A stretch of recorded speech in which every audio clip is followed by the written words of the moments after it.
11월 22일 금요일 하나님 말씀 요한계시록 2장 18절부터 29절까지입니다. 말씀 좀 길지만 같이 교독하고 함께 몇 부분만 나누고 적용하겠습니다. 18절입니다. 두아디라 교회의 사자에게 편지하라. 그 눈이 불꽃 같고 그 발이 빛난 주석과 같은 하나님의 아들이 이르시되 내가 내 사업과 사랑과 믿음과 섬김과 인내를 아노니 내 나중 행위가 처음 것보다 많도다. 그러나 내게 책망할 일이 있노라. 자칭 선지자라 하는 여자 이세벨을 내가 용납함이니 그가 내 종들을 가르쳐 꾀어 행음하게 하고 우상의 재물을 먹게 하는도다.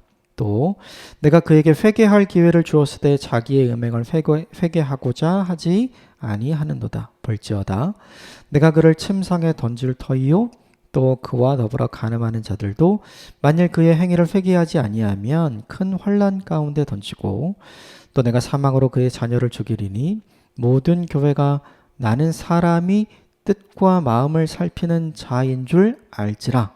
내가 너희 각 사람의 행위대로 갚아주리라. 두아디라에 남아있어 이 교훈을 받지 아니하고 소위 사탄의 깊은 것을 알지 못하는 너희에게 말하노니 다른 짐으로 너희에게 지울 것은 없노라. 다만 너희에게 있는 것을 내가 올 때까지 굳게 잡으라. 이기는 자와 끝까지 내 일을 지키는 그에게는 만국을 다스리는 권세를 주리니 그가 철장을 가지고 그들을 다스려 질그릇 깨트리는 것 같이 하리라. 나도 내 아버지께 받은 것이 그러하니라. 내가 또 그에게 새벽별을 주리라. 귀 있는 자는 성령이 교회들에게 하시는 말씀을 들을지어다. 아멘. 이것은 하나님의 말씀입니다. 에베소 교회, 서문학교회 그리고 버가모 교회에 이어서 오늘은 두아디라 교회, 네 번째 교회가 등장하죠. 두아디라 교회는 이제 산업이 굉장히 융성했던 도시로 알려져 있고 쉽게 말하면 이제 부자 도시였어요. 돈이 많은 도시. 두아디라라고 하면 우리에게 친숙한 사람이 있는데 자주장사 루디아. 이 루디아의 고향이 누구냐면 어디냐면 두아디라였죠. 오늘 본문에도 몇 가지 우리가 좀 살펴볼 부분이 있는데 칭찬이 나오고요. 그리고 책망이 나옵니다. 그리고 권면이 나와요. 이 부분만 몇 가지 같이 좀 살펴보고 나눠보겠습니다. 먼저 칭찬 부분인데요. 19절 말씀 같이 보겠습니다. 시작. 내가 내 사업과 사랑과 믿음과 섬김과 인내를 아노니 내 나중 행위가 처음 것보다 많도다. 이게 칭찬이죠. 여기 보면 너의 사업과 사랑과 믿음과 섬김과 인내를 우리말로 보면 다 각각 다른 것 같은데 앞에 사업이라고 돼 있는 것이 뒤에 사랑, 믿음, 섬김, 인내 네 가지를 얘기하는 거야. 이런 일들. 너의 사랑, 너의 믿음, 너의 섬김, 너의 인내를 내가 이미 알고 있다. 이거죠. 그런데 칭찬한 건 뭐냐면 내 나중 행위가 처음 것보다 많았다. 이 두아디라 지역도 뭐냐면 로마 황제 치하에서 도미티안 치하에서 굉장히 큰 박해와 핍박을 받고 있던 지역이잖아요. 그러니까 예수님께서 사도 요한을 통해서 핍박과 박해 속에 있는 성도들이 있는 두아디라 교회에 이걸 써서 보내라 이렇게 얘기한 거잖아요. 그러니까 상황은 뭐냐면 신앙을 잘 지키기에 아주 안 좋은 상황인 거죠.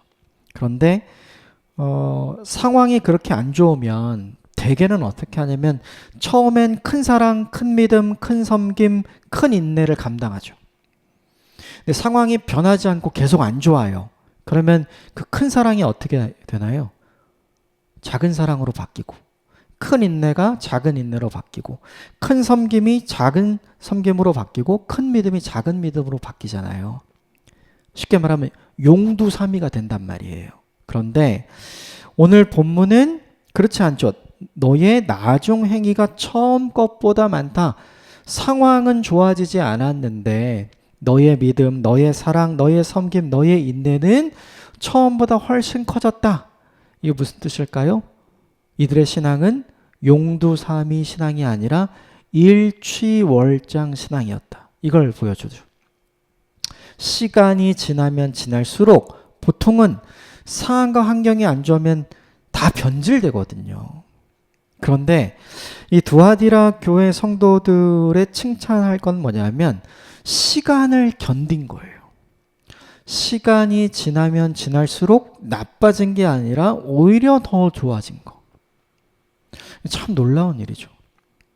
상황과 환경이 좋아진 것도 아닌데 그들은 처음보다 더 열심히 사람들을 섬겼고 더 오랫동안 인내했으며 더 큰 사랑과 더 큰 믿음으로 하나님께 나아갔고 교회를 섬겼던 것이죠. 이게 우리에게 적용해야 될 첫 번째 적용점인 것 같아요. 시간이 지나면 지날수록 나는 용두사미가 되어가는가 아니면 일치월장 되어가는가. 전자는 굉장히 자연스러운 것 같아요. 후자는 굉장히 어렵죠. 왜냐하면 시간을 이겨야 되거든요. 시간을 이기려면 계속해서 내 의지를 내야 되고 상황을 극복하고 이겨내는 믿음의 선택을 감당해야 돼요. 근데 이건 쉽지 않아요. 그런데 오늘 두아디라 교회는 그 일을 한 거죠. 저와 여러분의 신앙이 이런 신앙이 됐으면 좋겠어요. 시간이 지나면 지날수록 더 커지고 더 단단해지고 더 성장하고 성숙하는 신앙이 되기를 주님의 이름으로 축복합니다. 그런데 이런 칭찬만 있는 게 아니라 이제 책망도 있어요. 두 가지가 나오는데 첫 번째가 20절입니다. 20절 같이 읽읍시다. 시작. 그러나 내게 책망할 일이 있노라. 자칭 선지자라 하는 여자 이세벨을 내가 용납함이니 그가 내 종을 가르쳐 꾀어 행음하게 하고 우상의 재물을 먹게 하는도다. 자칭 선지자. 이 선지자는 하나님의 말씀을 전하는 사람이잖아요. 하나님이 말씀을 맡겨주셔서 하나님이 맡겨주신 그 말씀을 하나님의 말씀으로 전달하는 사람. 그런데 자칭 선지자라고 이야기하니까 자기의 뜻을 이야기하면서 하나님의 뜻이라고 이야기하는 사람. 자기의 의견을 전하면서 하나님의 의견이라고 전하는 사람. 자신의 의지를 전하면서 하나님의 의지라고 이야기하는 사람. 그 사람이 있었던 거예요. 그런데 중요한 건 그게 문제가 아니라 20절 중반에 보면 그 이세벨을 네가 용납했다. 이게 문제예요. 그러니까 그런 사람이 있는 게 문제가 아니죠. 이런 사람은 어느 시대에 언제 다 있었어요. 하나님의 뜻을 나의 뜻을 하나님의 뜻으로 둔갑시켜서 이야기했던 거짓 선지자들은 구약 시대부터 쭉 있어왔고 지금 현대에도 여전히 있죠. 근데 문제는 그게 있는 게 문제가 아니라 그런 사람을 용납해둔 거. 그냥 둔 거예요.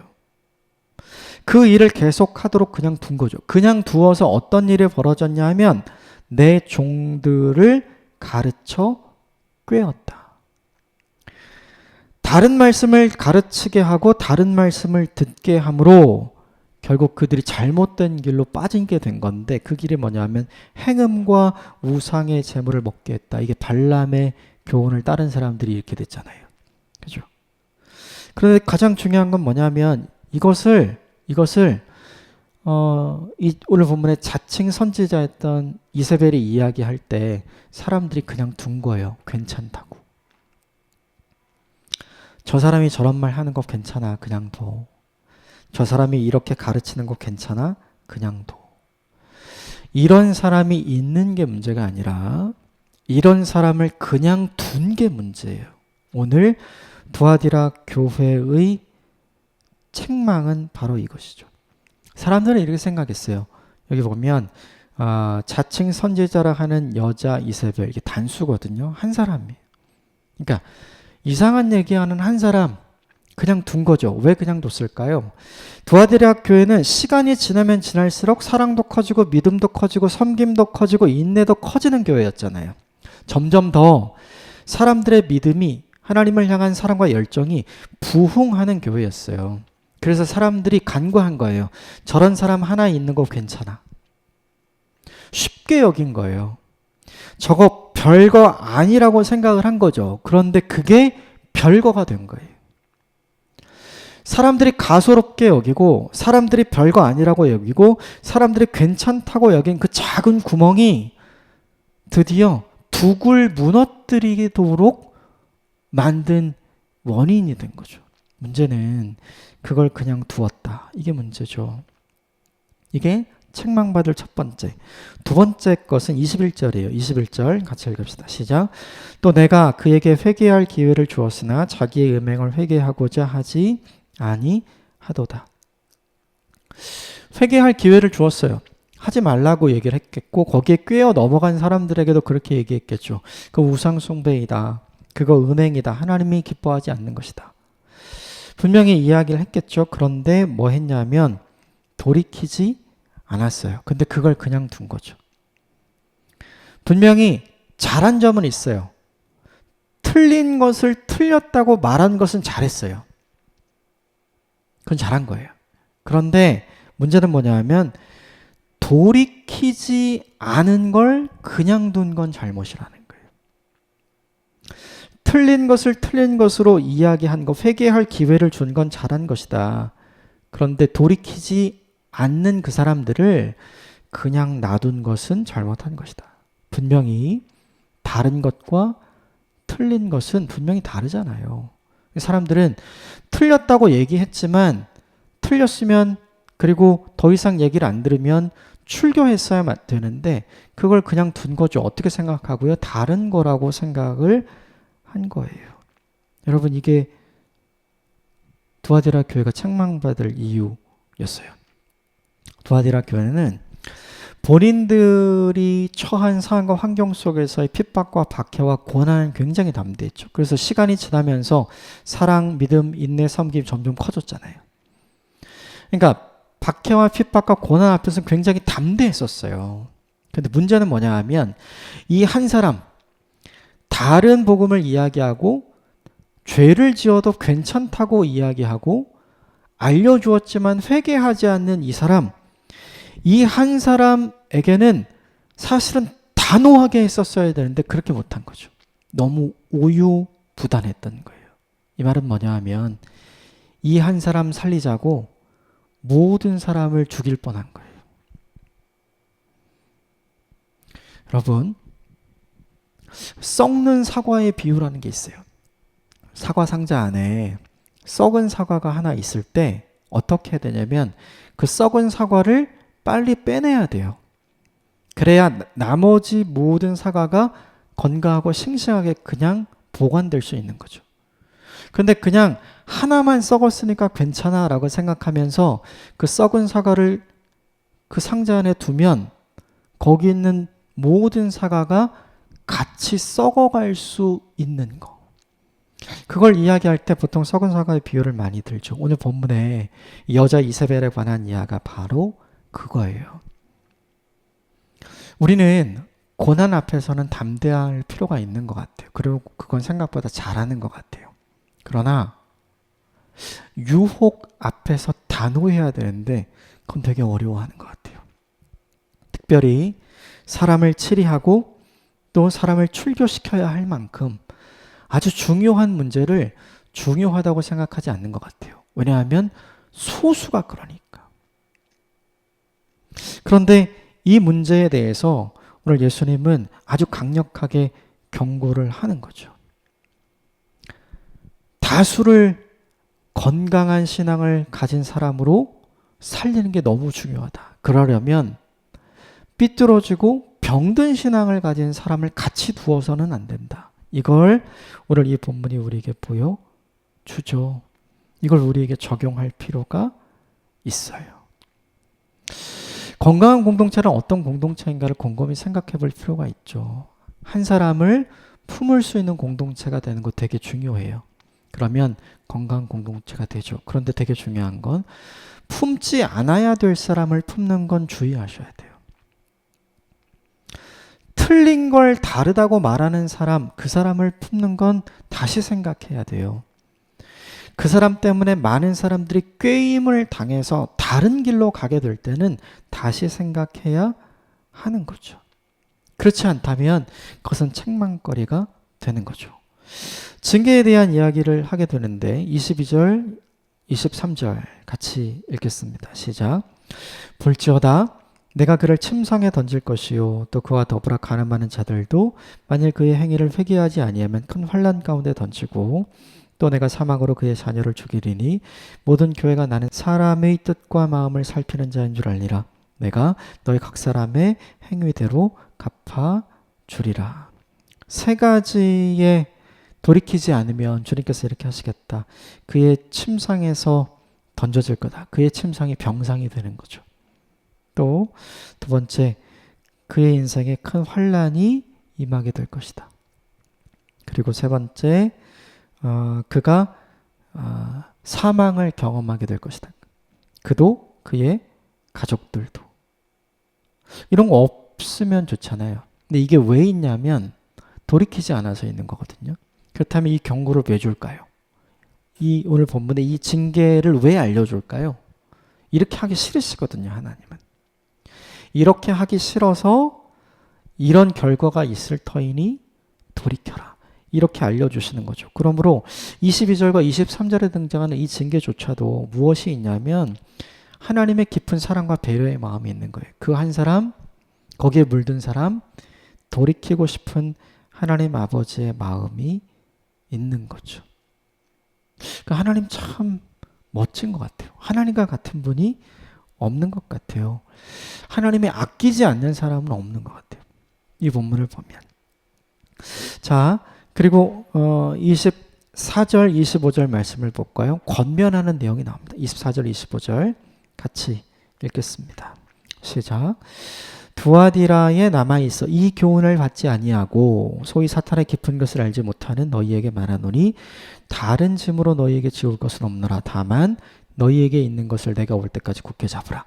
두아디라 교회 중에 아까 20절에 나오는 자칭 선지자 여자 이세벨의 꾀임과 가르침에 넘어가지 않는 신실하고 바른 신앙과 바른 신학을 가진 믿음의 사람들이 있었던 거죠. 이 사람들이 분명히 있었어요. 이 사람들에게 주님이 권면하시는데 뭐라고 얘기하냐면 내가 올 때까지 굳게 잡으라. 내가 다시 올 때까지 너희가 가지고 있는 그 믿음을 굳게 잡고 있어라. 이렇게 이야기하죠. 왜 그럴까요? 많은 사람들이 영향을 받으면 정말 그런가? 솔깃하게 되거든요. 처음엔 아니라고 들을 필요 없다고 저거 거짓이라고 이야기하지만 많은 사람들이 듣고 사람들에게 추천하죠. 한번 들어봐. 괜찮아. 한번 해봐. 괜찮아. 이런 이야기를 계속 하기 시작하고 듣기 시작하면 내 마음과 내 귀가 거기를 향해서 열리게 되거든요. 그러니까 지금 흔들리지 않는다고 해서 안전한 게 아닌 거죠. 사람은 다 영향을 받으니까. 그래서 뭐라고 얘기하냐면 굳게 잡으라라고 이야기하죠. 우리 일평생에 해야 될 일이 있어요. 내가 갖고 있는 믿음을 굳게 지키고 잡는 일이 우리에게 필요합니다. 내가 갖고 있는 믿음을 굳게 잡으려면 해야 될 일이 있어요. 두 가지인데 첫 번째는 오늘 본문에 등장하는 자칭 선지자 여자 이세벨의 가르침과 꾀임을 들으면 안 돼요. 그건 들으면 안 되죠. 그러나 반드시 들어야 되는 게 있어요. 그건 뭐냐면 내가 갖고 있는 믿음의 기본과 근간과 베이스가 되는 복음의 말씀은 계속 들어야 되죠. 이 두 가지를 해야 하는 거죠. 이 두 가지를 해야 내가 어떻게 될 수 있냐면 그것에 영향을 받지 않는 굳게 잡힌 믿음을 가진 하나님의 사람이 세워질 수 있는 거죠. 여러분, 보통 신앙은 어떻게 세워지냐면 하나님을 아는 지식 위에 세워져요. 이 하나님을 아는 지식을 우리가 뭐라고 얘기하냐면 신학이라고 얘기합니다. 그래서 신앙은 하나님을 아는 지식인 신학 위에 세워지는 거예요. 신앙은 여러 가지 컬러가 다르잖아요. 왜 이런 일들이 생기냐 하면 중요하게 생각하는 신학이 달라서 그래요. 예를 들면 순복음교회는 성령파 굉장히 이런 거 강조하잖아요. 이걸 강조하는 신학이 있어요. 장로교는 굉장히 말씀 이것을 중요하게 여기는 신학이 있죠. 그렇죠?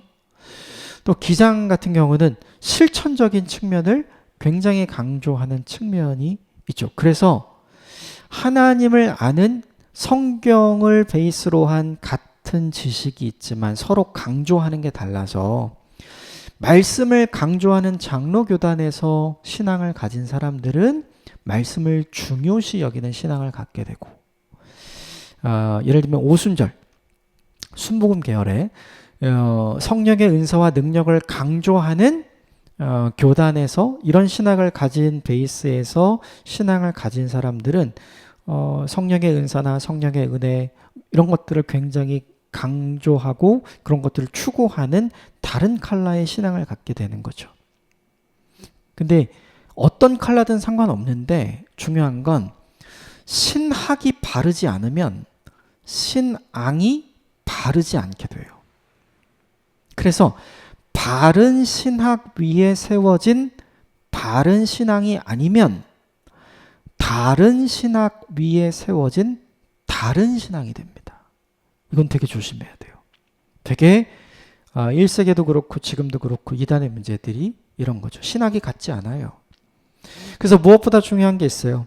그러면 우리는 모두 다 신학 공부를 해야 돼. 그런 거 아니에요. 우리는 신학을 어떻게 자연스럽게 배워가고 익혀가는가.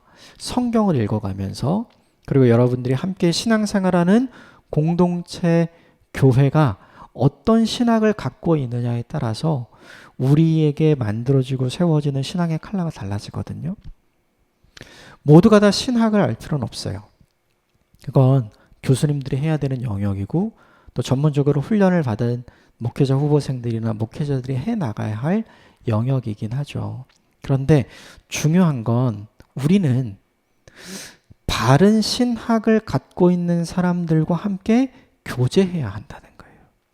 그래서 여러분 성경 공부 다 좋은데 함부로 아무 데나 가서 하지 마십시오.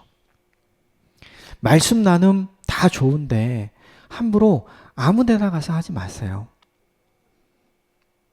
모든 사람들이 인정하고 수용하고 공인된 정통신학을 가르치는 교단들이 있어요.